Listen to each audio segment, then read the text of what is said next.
Lesson 26. Speak life overall. Maintenance.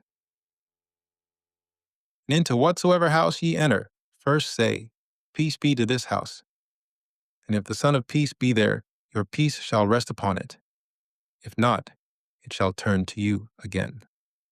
Yeshua. Luke 10:5-6. Reflection.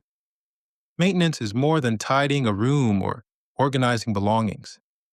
It's the spiritual responsibility of upkeeping everything God has entrusted to you. This includes your atmosphere, relationships, resources, and surroundings.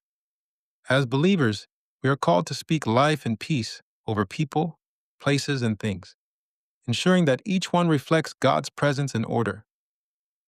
Neglect leads to chaos, but maintenance preserves peace.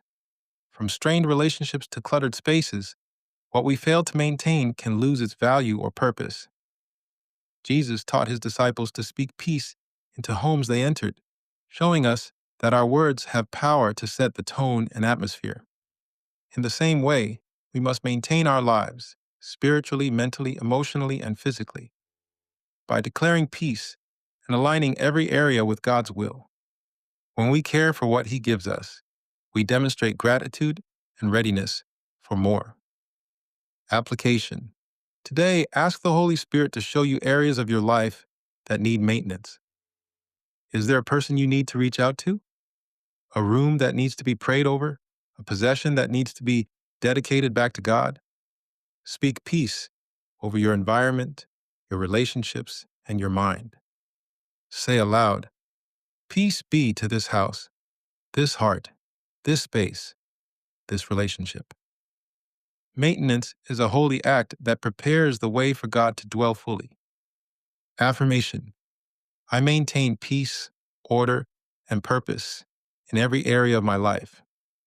What God has given me, I will care for with excellence, speaking life over people, places, and things in Jesus' name. Prayer.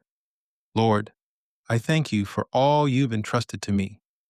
Teach me to care for it well, my relationships, responsibilities, and surroundings. Help me to speak peace and maintain order according to your Spirit. Let my life be a reflection of your kingdom, clean, full of light, and ready for your use. In Jesus' name, amen.